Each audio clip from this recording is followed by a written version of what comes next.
তুলসী গ্যাবার্ডের সফরের মধ্যেই মহারাষ্ট্রের হিন্দুত্ববাদীদের সাথে মুসলমানদের ব্যাপক সংঘর্ষ, আওরঙ্গজেবের সমাধি সরিয়ে নেওয়ার দাবি, নাগপুরে ১৪৪ ধারা। তুলসী গ্যাবার্ডের মন্তব্য যুক্তরাষ্ট্রের সাথে সম্পর্কে প্রভাব ফেলবে না বললেন অর্থ উপদেষ্টা। কোনো প্রতিবাদ জানাবে না পররাষ্ট্র মন্ত্রণালয়। বাংলাদেশের ভবিষ্যৎ গতিপথ ঠিক করবে জুলাই সনদ। ভোট হবে অতীতের মতো উৎসব মুখর, মার্কিন সিনেটরকে ডক্টর ইউনুস। টালবাহানা না করে সরকারকে দ্রুত নির্বাচনের তারিখ ঘোষণার আহ্বান বিএনপি নেতাদের। জাতীয় ঐকমত্য কমিশনের সাথে রাজনৈতিক দলের সংলাপ বৃহস্পতিবার। দেখছিলেন ক্রাউন সিমেন্ট সংবাদ শিরোনাম। ভারতের মহারাষ্ট্রের নাগপুরে কট্টর হিন্দুত্ববাদীদের সাথে মুসলমানদের মধ্যে ব্যাপক সংঘর্ষ হয়েছে। পাথর ছোড়াছুড়ির পাশাপাশি দোকানপাট ও গাড়িতে আগুন ধরিয়ে দেওয়া হয়। পরিস্থিতি নিয়ন্ত্রণে জারি করা হয়েছে কারফিউ। এতে আহত হয়েছে ৬ বেসামরিক নাগরিক ও ৩ পুলিশ অফিসার সহ ৯ জন। সহিংসতায় জড়িত থাকার অভিযোগে অন্তত ৫০ জনকে গ্রেফতার করেছে পুলিশ। নাগপুর ছাড়াও মহারাষ্ট্রের আরও কয়েকটি শহরে ছড়িয়েছে সংঘর্ষ। ডেস্ক রিপোর্টে আরও জানাচ্ছেন রিফাজ জামান। কট্টর হিন্দুত্ববাদীদের উগ্র আচরণ, ক্ষোভের আগুনে এবার পুড়ছে ভারতের মহারাষ্ট্রের নাগপুর। আবারও ছড়িয়ে পড়েছে হিন্দু মুসলিম সহিংসতা। পাথর ছোড়াছড়ির পাশাপাশি দোকানপাট ও গাড়িতে ভাঙচুর এবং আগুন ধরিয়ে দেয় কট্টর হিন্দুত্ববাদীরা। এতে আহত হয়েছে ৬ বেসামরিক নাগরিক ও ৩ পুলিশ সহ ৯ জন। শহরের বিভিন্ন এলাকায় সহিংসতা ছড়িয়ে পড়ায় পরিস্থিতি নিয়ন্ত্রণে জারি করা হয় কারফিউ। কিন্তু কেন এই হিন্দু মুসলিম সহিংসতা? কি কারণে এতটা উগ্র আচরণ হিন্দুত্ববাদীদের? এই সংঘাত সংঘর্ষ শুরু সোমবার স্থানীয় সময় সন্ধ্যা ৭:৩০টার দিকে মোগল সম্রাট আওরঙ্গজেবের কবর সরানোর দাবিকে কেন্দ্র করে। উগ্র হিন্দুত্ববাদীরা সেই সমাধি সেখান থেকে সরানোর দাবি অনেকদিন ধরেই জানিয়ে আসছিল। সোমবার মোগল সম্রাট আওরঙ্গজেবকে অত্যাচারী শাসক উল্লেখ করে তার কবর সরানোর দাবিতে বিক্ষোভ কর্মসূচি নিয়ে রাজপথে নামে বিশ্ব হিন্দু পরিষদ ও বজরং দল। নাগপুরের খুলদাবাদে স্থানীয় মুসলিমরা আওরঙ্গজেবের সমাধি ঘিরে অবস্থান নেয়। সে সময় আওরঙ্গজেবের একটি ছবি ও সবুজ কাপড়ে ঢাকা এক প্রতীকী কবর আগুনে পোড়ায় কট্টর হিন্দুত্ববাদীরা। প্রয়োজনে বাবরি মসজিদের মতো মাজার গুড়িয়ে দেওয়ার হুমকিও দিয়েছে দল দুটির শীর্ষ নেতারা। এরই মাঝে পবিত্র কোরআন শরীফ পুড়িয়ে দেওয়া হয়েছে বলে গুজব ছড়ায়, যা মুসলিমদের মধ্যে ক্ষোভ তৈরি করে। এরপরই পরিস্থিতি সহিংস হয়ে ওঠে। পুলিশ টিয়ার গ্যাস ও ফাঁকা গুলি ছুড়লে সংঘর্ষ ছড়িয়ে পড়ে। বিভিন্ন এলাকায় যানবাহন ও দোকানে হামলা চালিয়ে আগুন ধরিয়ে দেওয়া হয়। হামলা হয় পুলিশের উপরও। ব্যবসা প্রতিষ্ঠান আর যানবাহনে লাগানো আগুন নেভাতে যাওয়া ফায়ার সার্ভিসের ৭টি গাড়িও পুড়িয়ে দেওয়া হয়। পরিস্থিতি নিয়ন্ত্রণে আনতে সোমবার রাত থেকে অনির্দিষ্টকালের জন্য কারফিউ জারি করা হয়েছে নাগপুর ও আশপাশের এলাকায়। অশান্তি ছড়ানোর অভিযোগে সোমবার রাতে শহরের বিভিন্ন স্থান থেকে ৫০ জনকে গ্রেফতার করা হয়। তবে মঙ্গলবার সকালে পরিস্থিতি অনেকটাই নিয়ন্ত্রণে আনা গেছে বলে জানিয়েছে পুলিশ। বর্তমানে সেখানে থমথমে পরিস্থিতি বিরাজ করছে। कंट्रोल में है और ऐसा कुछ नहीं है अभी कि जिससे कोई घबराए। হঠাৎ কেন আওরঙ্গজেবের উপর এত ক্ষোভ? আওরঙ্গজেবের উপরে মানুষের ক্ষোভের উৎস বলিউডের একটি সিনেমা ছাওয়া, যেখানে দেখানো হয়েছে আওরঙ্গজেবের হাতে সম্ভাজি মহারাজের মৃত্যু হয়েছিল। এরপরে কিছু উগ্র হিন্দুত্ববাদী সংগঠন আওরঙ্গজেবের সমাধি রাজ্য থেকে সরানোর পুরনো দাবি নতুন করে তুলতে থাকে। তবে আওরঙ্গজেবের সমাধি সরানোর পক্ষে নয় ক্ষমতাসীন বিজেপি ও বিরোধী দল কংগ্রেস। তারা বলছে, না আছে মোগল সাম্রাজ্য, না আছে মোগল সম্রাট। কিন্তু মৃত্যুর ৩০০ বছর পরেও আওরঙ্গজেবের নামে কেন অশান্তি ছড়ানো হচ্ছে ভারতে, এই প্রশ্ন বিজেপির। কংগ্রেস নেতারা বলছেন, সমাধি সরানোর দাবি জানানোর অর্থ ইতিহাসের বিকৃতি ঘটানোর চেষ্টা। রিফাত জামান, বাংলাভিশন নিউজ ডেস্ক। এদিকে যুক্তরাষ্ট্রের গোয়েন্দা প্রধান তুলসী গ্যাবার্ড ভারত সফরে থাকা অবস্থাতেই নাগপুরে এই সংঘর্ষ হলো। বাংলাদেশের সংখ্যালঘু নির্যাতনের অভিযোগ তোলা তুলসী গ্যাবার্ড দিল্লিতে বৈঠক করেছেন ভারতের প্রধানমন্ত্রী নরেন্দ্র মোদীর সাথে। মঙ্গলবার নয়াদিল্লিতে এ সম্মেলনে তুলসী গ্যাবার্ড বলেন, ইন্দো প্রশান্ত মহাসাগরীয় অঞ্চলে যৌথ নিরাপত্তার জন্য শান্তি ও স্থিতিশীলতা নিশ্চিত করা গুরুত্বপূর্ণ। এ বৈঠকে আরও কথা হয়েছে সীমান্ত নিরাপত্তা, সন্ত্রাস দমন, সাইবার নিরাপত্তা, নয়াদিল্লি ওয়াশিংটন সুরক্ষা অংশীদারি নিয়ে। পররাষ্ট্রমন্ত্রী এস জয়শঙ্কর ছাড়াও জাতীয় নিরাপত্তা উপদেষ্টা অজিত দোভাল ও প্রতিরক্ষামন্ত্রী রাজনাথ সিং এর সাথেও বৈঠক করেছেন তুলসী।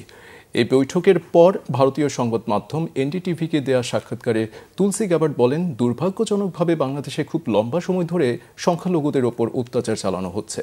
যুক্তরাষ্ট্র প্রশাসন এ বিষয়ে চিন্তিত। এদিকে সোমবার রাতেই এ মন্তব্যের প্রতিবাদ জানিয়ে অন্তর্বর্তী সরকার বলে, তুলসী গ্যাবার্ডের এ মন্তব্য সম্পূর্ণ ভিত্তিহীন। তার এ মন্তব্যের কোনো রকম প্রমাণ নেই।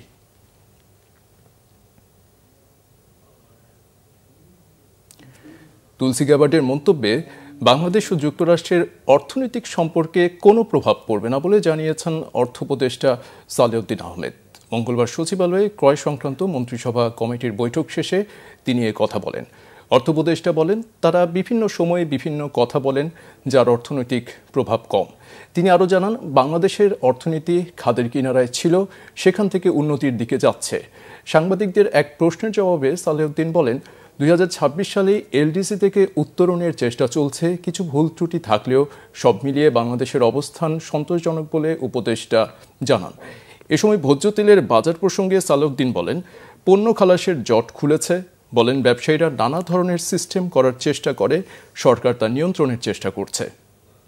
তুলসীটা আবার যেরকম উত্তর দিয়েছে এবং সেটার প্রসঙ্গে অনেকে বলেছে, আপনি অনেক জানেন, সেটা বলছে, এটা কিন্তু আমাদের কোনো ইস্যু নেই। তবে ওইসব মন্তব্যে আমাদের অর্থনৈতিক কোনো বহুপাক্ষিক সম্পর্ক বা দ্বিপাক্ষিক সম্পর্ক প্রভাব পড়বে। যুক্তরাষ্ট্রের গোয়েন্দা প্রধান তুলসী গ্যাবার্ডের বক্তব্যে প্রধান উপদেষ্টার কার্যালয়ে যে প্রতিক্রিয়া জানিয়েছে পররাষ্ট্র মন্ত্রণালয়ের অবস্থানও একই বলে জানিয়েছেন উপদেষ্টা তৌহিদ হোসেন। মঙ্গলবার পররাষ্ট্র মন্ত্রণালয়ে সাংবাদিকদের এ কথা বলেন তিনি। তৌহিদ হোসেন বলেন, তুলসী গ্যাবার্ডের বিষয়ে প্রধান উপদেষ্টার কার্যালয় থেকে যে বিবৃতি দেওয়া হয়েছে, এ বিষয়ে পররাষ্ট্র মন্ত্রণালয়ের আলাদা কোনো বক্তব্য নাই। এ নিয়ে পররাষ্ট্র মন্ত্রণালয় থেকে আর কোনো প্রতিক্রিয়া দেওয়া হবে না বলে জানান তিনি। নিয়ম অনুযায়ী কূটনৈতিক কোনো বিষয়ে পররাষ্ট্র মন্ত্রণালয়ে প্রতিক্রিয়া জানানোর কথা থাকলেও তুলসী গ্যাবার্ডের বক্তব্যের বিষয়ে প্রধান উপদেষ্টার কার্যালয় থেকেই প্রতিবাদ জানানো হয়েছে। ভারতীয় একটি গণমাধ্যমে তুলসী গ্যাবার্ড দীর্ঘদিন ধরে বাংলাদেশে সংখ্যালঘু নির্যাতন হচ্ছে বলে অভিযোগ করেছিলেন। জুলাই সনদ বাংলাদেশের ভবিষ্যৎ গতিপথ নির্ধারণ করবে বলে জানিয়েছেন প্রধান উপদেষ্টা ডক্টর মোহাম্মদ ইউনূস। যমুনায় মার্কিন সিনেটর গ্যারি পিটার্সের সঙ্গে বৈঠকে তিনি আরও বলেন, আগামী নির্বাচন অবাধ, সুষ্ঠু ও উৎসবমুখর পরিবেশে হবে। মঙ্গলবার রাষ্ট্রীয় অতিথি ভবন যমুনায় এ সাক্ষাতের সময় ডক্টর ইউনূস আরও বলেন, কমিশনগুলোর প্রস্তাবিত সংস্কারের ব্যাপারে বড় বড় রাজনৈতিক দলগুলো একমত হলে তারা জুলাই সনদে সই করবে। অন্তর্বর্তী সরকারের সংস্কার উদ্যোগ, গুরুত্বপূর্ণ কমিশনগুলোর রিপোর্টের পাশাপাশি অবাধ সুষ্ঠু নির্বাচন নিয়ে পরিকল্পনার খোঁজ খবর নেন মার্কিন সিনেটর। জানান, বাংলাদেশে একটি মসৃণ গণতান্ত্রিক উত্তরণের অপেক্ষায় রয়েছে যুক্তরাষ্ট্র। প্রধান উপদেষ্টা বলেন, রাজনৈতিক দলগুলো কম সংস্কারে রাজি হলে সরকার ডিসেম্বরে নির্বাচন করবে। তবে দলগুলো যদি সরকারের কাছ থেকে সংস্কারের আরও বড় প্যাকেজ চায়, তবে নির্বাচন হবে কয়েক মাস পর। সাম্প্রতিক মাসগুলোতে সংখ্যালঘুদের ওপর হামলায় তার এলাকার নাগরিকদের উদ্বেগের কথাও জানান মার্কিন সিনেটর। এ নিয়ে ব্যাপক ভুল তথ্যের কথা উল্লেখ করে প্রধান উপদেষ্টা বলেন, ধর্ম বর্ণ নির্বিশেষে প্রতিটি নাগরিকের মানবাধিকার রক্ষায় অন্তর্বর্তী সরকার অঙ্গীকারবদ্ধ। টালবাহানা না করে অতি দ্রুত জাতীয় সংসদ নির্বাচনের ঘোষণা দিতে অন্তর্বর্তী সরকারের প্রতি আহ্বান জানিয়েছেন বিএনপির স্থায়ী কমিটির সদস্য ডক্টর খন্দকার মোশাররফ হোসেন। স্থায়ী কমিটির আরেক সদস্য মির্জা আব্বাস বলেছেন, সরকার কোনো বিশেষ দলের এজেন্ডা বাস্তবায়নের চেষ্টা করলে সফল হবে না। সংস্কারের নামে কালক্ষেপণ না করতে সতর্ক করে দেন তিনি। মিরাজ হোসেন গাজীর রিপোর্টে বিস্তারিত। বিএনপির সাবেক মহাসচিব প্রয়াত খন্দকার দেলোয়ার হোসেনের মৃত্যুবার্ষিকী উপলক্ষে জাতীয় প্রেস ক্লাব মিলনায়তনে এই আলোচনা সভা। এতে দলটির নেতারা বলেন, 1/11-এর সংকটের সময় খন্দকার দেলোয়ার হোসেন বিএনপির হাল ধরে দলকে সুসংগঠিত রেখেছিলেন। এছাড়াও বিভিন্ন সময়ে আন্দোলন সংগ্রামে খন্দকার দেলোয়ার হোসেনের সাহসিকতা স্মরণ করেন বিএনপির সিনিয়র নেতারা। দলের স্থায়ী কমিটির সদস্য ডক্টর খন্দকার মোশাররফ হোসেন বলেন, দেশের জনগণ বিভিন্ন সময়ে গণতন্ত্র এবং ভোটাধিকারের জন্য আন্দোলন সংগ্রাম করে জীবন দিয়েছে। তিনি বলেন, যারা জনগণকে ভোটের অধিকার থেকে দূরে সরিয়ে রাখতে চায়, ছাত্র জনতার আন্দোলনে তাদেরকে উৎখাত করে দেখিয়েছে দেশবাসী। সুযোগ পেলে ভোট দিয়ে তারা সরকার পরিবর্তন করতে পারে। আবার এই জনগণ কি দেখিয়েছে, যে যারা ভোট দেওয়া থেকে বিরত রাখতে চায়, বাধা দিতে চায়, ষড়যন্ত্র করতে চায়, তাদের বিরুদ্ধেও কিন্তু এদেশের ছাত্র জনতা সংগ্রামের মাধ্যমে তাদেরকে উৎখাত করেছে। সরকারকে বলতে চাই যে আর টালবাহানা নয়, অতি দ্রুত জাতীয় সংসদের নির্বাচনের ঘোষণা দেন, তাহলে আপনারাও সম্মানের সাথে আপনারা ক্ষমতা হস্তান্তর করতে পারবেন, জনগণও এদেশে এই ষড়যন্ত্র থেকে রক্ষা পাবে। এদিকে এজিবি কলোনিতে এক ইফতার অনুষ্ঠানে বিএনপি স্থায়ী কমিটির সদস্য মির্জা আব্বাস বলেছেন, সংস্কার যদি করতেই হয় তাহলে নির্বাচনের জন্য যে সকল সংস্কার প্রয়োজন তা দ্রুত সম্পূর্ণ করতে হবে সরকারকে। সংস্কারের দোহাই দিয়ে জাতীয় নির্বাচন নিয়ে কোনো রকম সময়ক্ষেপণ দেশবাসী মেনে নেবে না বলেও সরকারকে সতর্ক করেন মির্জা আব্বাস। আজকে অনেকে বিএনপিকে আওয়ামী লীগের দিকে ঠেলে দেওয়ার চেষ্টা করছে। একটু খেয়াল করে দেখেন, পত্র পত্রিকায় বিএনপি সম্পর্কে ভালো কথা লেখে না, শুধু খারাপ যেটা আছে অমুক জায়গায় চান্দাবাজ ধরা পড়ছে ওটা হলো বিএনপির, কিন্তু ওই জায়গায় জামাত ইসলামী ধরা পড়ছে কিন্তু লেখে না। চান্দা দিয়ে যে দলের শুরু, সে দলটা আমাদেরকে বলে বিএনপি ক্ষমতা আসলে কি হবে দেশে। আরে ভাই, বিএনপি তো 3 বার ক্ষমতায় ছিল, দেশের কি হয়েছিল? দেশের উন্নতি হয়েছিল, ক্ষতি কিছু হয় নাই। দলের সকল পর্যায়ের নেতাকর্মীদের শৃঙ্খলা মেনে চলতে কঠোর নির্দেশনা দেওয়ার পাশাপাশি বিএনপিকে নিয়ে যারা ষড়যন্ত্র ও মিথ্যাচার করছে তাদেরকেও হুঁশিয়ারি করে দেন দলটির স্থায়ী কমিটির সদস্য মির্জা আব্বাস।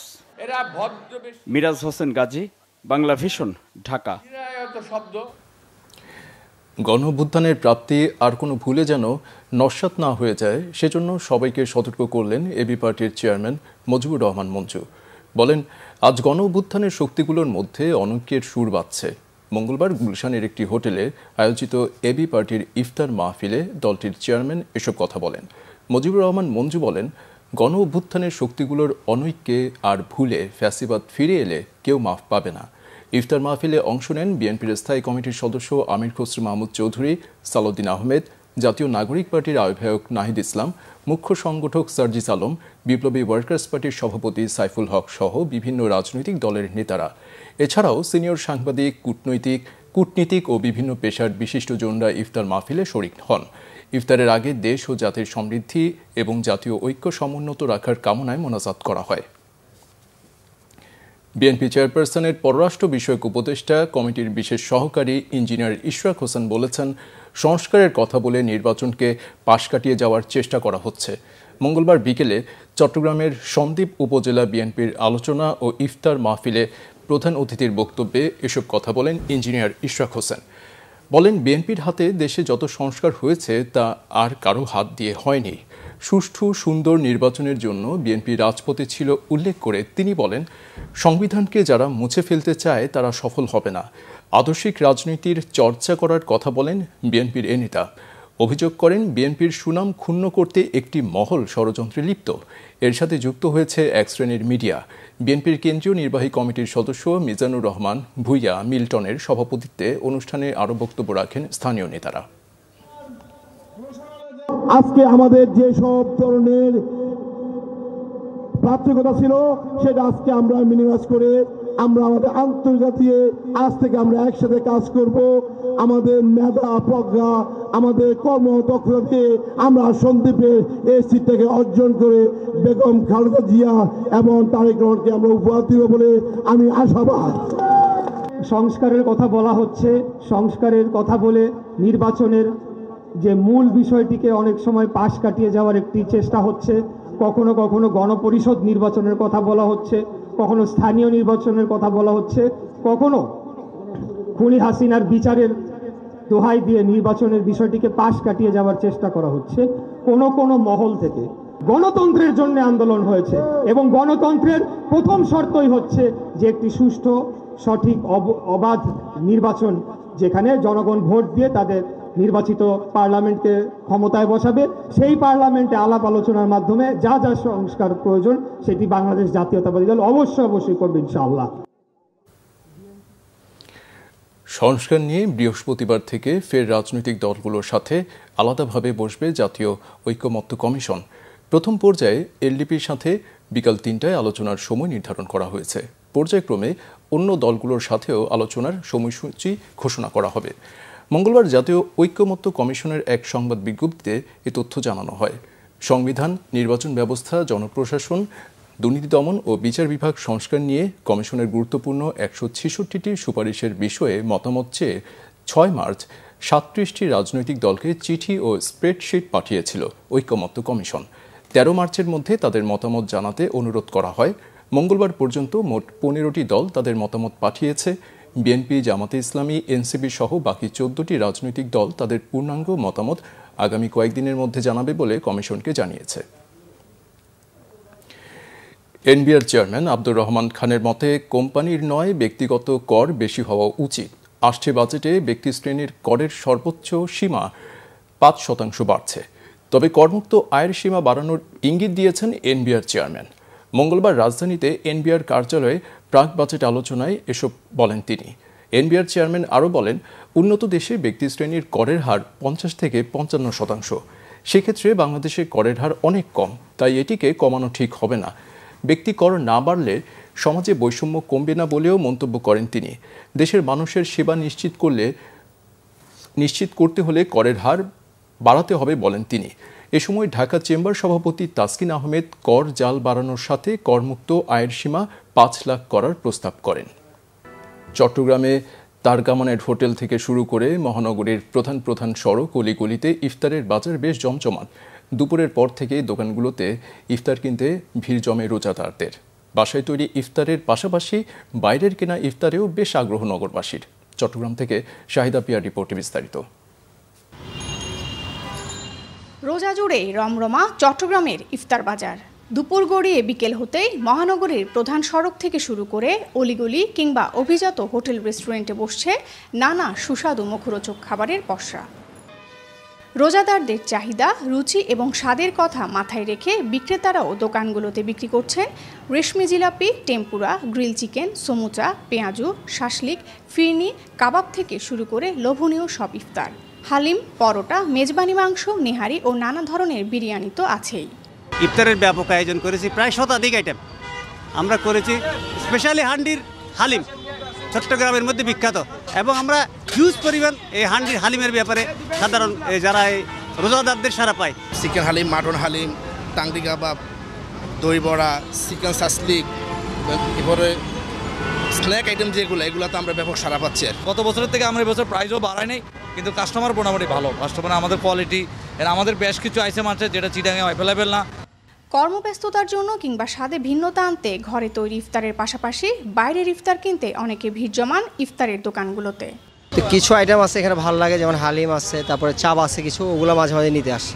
প্রাইস মোটামুটি রিজনেবল আছে। বাসার তৈরির পাশাপাশি বাইরে ইফতারের ফিল নেওয়া খুব জরুরি, তাই আমরা এখানে আসা ইফতারে এই জন্য আমরা কিনি আর কি। আমি বাইরের থেকে অনেক কিছু কিনি না, দই বড়া, মিহিদানা, এই যেগুলো বাসায় তৈরি করা হয় না। এখানে চিকেন টিক্কা, যেমন ধরুন বিরিয়ানি, এমন মজাদার হালিম, বিফ হালিম বলেন, তারপর চিকেন হালিম, তারপর মাটন হালিম, এইসবের একটা টেস্ট নেওয়ার জন্যই আমরা এখানে আসছি মূলত। ঘরের বউরা আসলে এইসব রান্নাগুলো সাধারণত সবসময় করে আনতে পারে না, তাই আমাদের সবসময় এখান থেকে নেওয়া আর কি। নগরের Chawkbazar, Kazir Deuri, Muradpur, GC, Bhaddarhat, new market, Agrabad, ওয়াসামোড় সহ বিভিন্ন এলাকায় ইফতার বাজার ক্রেতা বিক্রেতার হৈ হুল্লোড়ে মুখরিত থাকবে পুরো রমজান জুড়েই। শাহিদা পিয়া, বাংলা ভিশন, চট্টগ্রাম। মিয়ানমারের সশস্ত্র গ্রুপ আরসার প্রধান আতাউল্লাহ আল জুনুনি সহ 10 জনকে গ্রেপ্তার করেছে র্যাব। 2টি মামলায় তাদের মধ্যে 6 জনকে 10 দিনের রিমান্ড দিয়েছে আদালত। আতাউল্লাহ আল জুনুনি ছাড়াও গ্রেপ্তার করা হয়েছে মোস্তাক আহমদ, মনিরুজ্জামান সলিমুল্লাহ, মোসাম্মদ আসমাউল হোসনা, মোহাম্মদ হাসান, মোহাম্মদ আসমতুল্লাহ, মোসাম্মদ শাহিনা ও মোসাম্মদ সানোয়ারা। র্যাব জানিয়েছে, গোপন সংবাদের ভিত্তিতে 16-17 তারিখে ময়মনসিংহ সদর এবং নারায়ণগঞ্জের সিদ্ধিরগঞ্জের ভূমিপল্লীতে 2টি অভিযান পরিচালনা করা হয়। এ সময় নাশকতার পরিকল্পনার অভিযোগে 3 নারীসহ ARSA এর 10 সদস্যকে আটক করে। শুনানি শেষে আদালত 6 জনকে 2টি মামলায় 5 দিন করে 10 দিনের রিমান্ড মঞ্জুর করেছে। ঈদ সামনে রেখে ব্যস্ততা বেড়েছে শোবিজ জগতের মানুষদের। শুটিং হাউসগুলোতে চলছে নাটক, সিনেমা ও মিউজিক ভিডিওর রিহার্সাল শুটিং। কাজ করতে করতে কখনো শুটিং স্পটে অথবা চলতি পথে ইফতার করতে হয় তারকাদের। বিস্তারিত থাকছে হাসনাত জোবায়েরের প্রতিবেদনে। ঈদের বাকি আর মাত্র কয়েকদিন, আর তাই ব্যস্ততা বেড়েছে শোবিজ জগতের মানুষের। লাইট, ক্যামেরা, অ্যাকশনে মুখর হয়ে উঠেছে শুটিং হাউসগুলো। রোজা রেখে কাজ করে যাচ্ছেন শিল্পী ও কলাকুশলীরা। অন্য মানুষ যেরকম শ্রমিক কাজ করছেন, কাজ করে কাজের জায়গাতে ইফতার করে নিচ্ছেন, আমরাও কাজ করছি। এই কাজের সময় শেষ হয়ে যাচ্ছে, মাঝামাঝি আজান দিয়ে দিচ্ছি, ইফতার করে নিচ্ছি। আমরা যারা আর্টিস্ট আছি তারা সবাই যখন যেখানে মানে আমাদের শ্যুট পড়ে যায় তখন সেখানে সিচুয়েশন অনুযায়ী আমাদের আসলে ইফতারটা করতে হয়। আমাদের কাজ করতে করতে কোনো সময় দেখা যাচ্ছে গাড়ির মধ্যে, কখনো রাস্তায়, কখনো হচ্ছে যে মাঠের মধ্যে, মানে আমাদের কোনো স্পেসিফিকলি কোনো যে মানে স্পট নেই যে যেখানে বসে আমরা খেতে পারবো। আমাদের তো শুটিং যখন করি কখন আমরা রাস্তায় করি, কখনো হাউসে করা হয়, কখনো গাড়ির মধ্যে, মানে আমাদের তো ঠিক নাই, মানে জায়গার কোনো ঠিক নাই কখন কোথায় করি। নারায়ণগঞ্জ জেলার রূপগঞ্জের একটি শুটিং হাউসে গিয়ে দেখা যায় ইফতারের আগ মুহূর্তে চলছে একটি মিউজিক ভিডিওর শুটিং। পাশাপাশি প্রোডাকশনের অন্যরা ব্যস্ত সবার জন্য ইফতার আয়োজনে। আর খাবার মেনুতে থাকছে ছোলা মুড়ি, ফলমূল সহ বাহারি আইটেম। শুটিং হাউসে কাজ করি, রমজান মাসে ইফতারেরই করতে আসি। নায়ক নায়িকা স্টার যারা আছে তাদের সাথে একসাথে ইফতারি করি, ভালো লাগে। গল্পের প্রয়োজনে বিভিন্ন লোকেশনে শুটিং করতে হয় শিল্পীদের, কখনো শুটিং হাউসে, কখনো বা পথে ঘাটে। শুটিং করতে করতে প্রায় সময় চলতি পথেই ইফতার করতে হয় তারকাদের। আমার কিন্তু সত্যি এটা প্রথম কোনো মানে শুটিং ইউনিটের সাথে একসাথে ইফতার করা, ভালো লাগছে। আমি আমার শুটিং স্পটে ইফতারি করতে বেশি আনন্দ লাগে, কারণ ইউনিটের সবাই মিলে একসাথে ইফতারি করি। বাসায় ভালো লাগে, বাসায় তো সবসময় ভালো লাগে, ম্যাক্সিমাম তো বাসায় করা হয়, বাট শুটিং স্পটে অনেকেরই চিনি না, কিন্তু সবাই একসাথে এক টেবিলে বসে ইফতারি করে আমি খুব এনজয় করি, ব্যাপারটা ভালোই লাগে। শুটিংয়ের প্রয়োজনে বিভিন্ন সময় পরিবারের বাইরে ইফতার করতে হয় বিনোদন অঙ্গনের মানুষদের। তবে এ সময় শুটিং ইউনিটের মানুষগুলো হয়ে ওঠে অন্য এক পরিবার, যেখানে ছোট বড় সকলে একসঙ্গে বসে করেন ইফতার। হাসনাত জুবায়ের, বাংলাভিশন, ঢাকা। ঈদের কেনাকাটা করতে শপিং মলগুলোয় ভিড় বেড়েছে ক্রেতাদের। পরিবারের ছোট বড় সবাই ঘুরে ঘুরে পছন্দের পোশাক কিনছেন। ঈদ যত এগিয়ে আসছে বেচা বিক্রি বাড়ছে বলছেন ব্যবসায়ীরা। ঈদ কেনাকাটা নিয়ে আরও জানাচ্ছেন মোবাশ্বের আহমদ।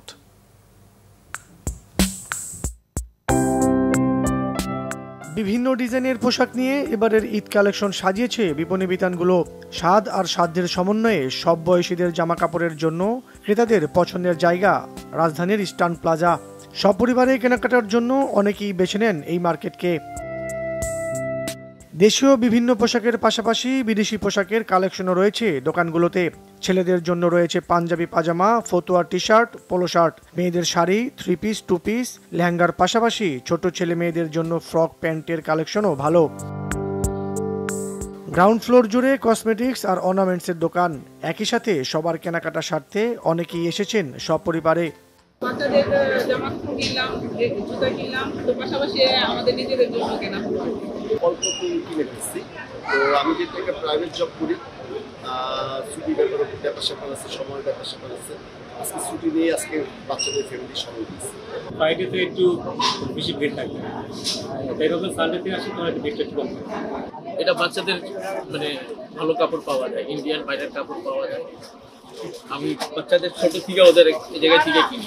জুতা নিছি, তারপরে আবার আমার বোনের জন্য জুতা নিছি, তারপরে আবার আমার কয়েকটা টি-শার্ট নিছি, টপস নিছি।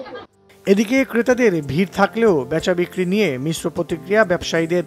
আমাদের স্টার প্লাজার কোনো নাই, মানে বলে বোঝানো যাবে না। তো সেই দিক থেকে আলহামদুলিল্লাহ আছে আর কি কাস্টমার।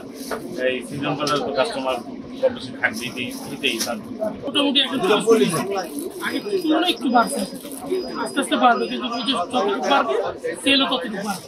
মোটামুটি টুকটাক দেখা যাচ্ছে, আজকে তো ছিলই না। ছোট বড় সবার কাছে ঈদ আনন্দ পৌঁছে দিতে ইস্টার্ন প্লাজা সেজেছে বর্ণিল সাজে। মোবাশ্বের আহমেদ, বাংলাভিশন, ঢাকা।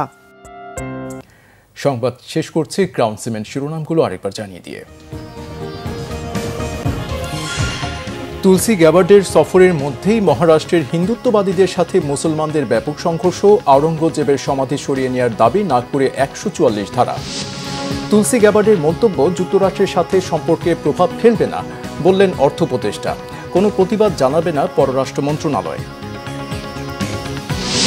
বাংলাদেশের ভবিষ্যৎ গতিপথ ঠিক করবে জুলাই সনদ, ভোট হবে অতীতের মতো উৎসবমুখর মার্কিন সিনেটরকে ডক্টর ইউনুস। টালবাহানা না করে সরকারকে দ্রুত নির্বাচনের তারিখ ঘোষণার আহ্বান বিএনপি নেতাদের। জাতীয় ঐকমত্য কমিশনের সাথে রাজনৈতিক দলের সংলাপ বৃহস্পতিবার। এই ছিল এখনকার মতো। পরের সংবাদ সকাল 7:30টায়। এছাড়া বাংলা ভিশন সংবাদ ও সংবাদ সংশ্লিষ্ট অনুষ্ঠান দেখতে ভিজিট করুন www.bvnews24.com ও facebook.com/banglavisionnews এবং সাবস্ক্রাইব করুন youtube.com/banglavisionnews। এতক্ষণ সাথে থাকায় ধন্যবাদ।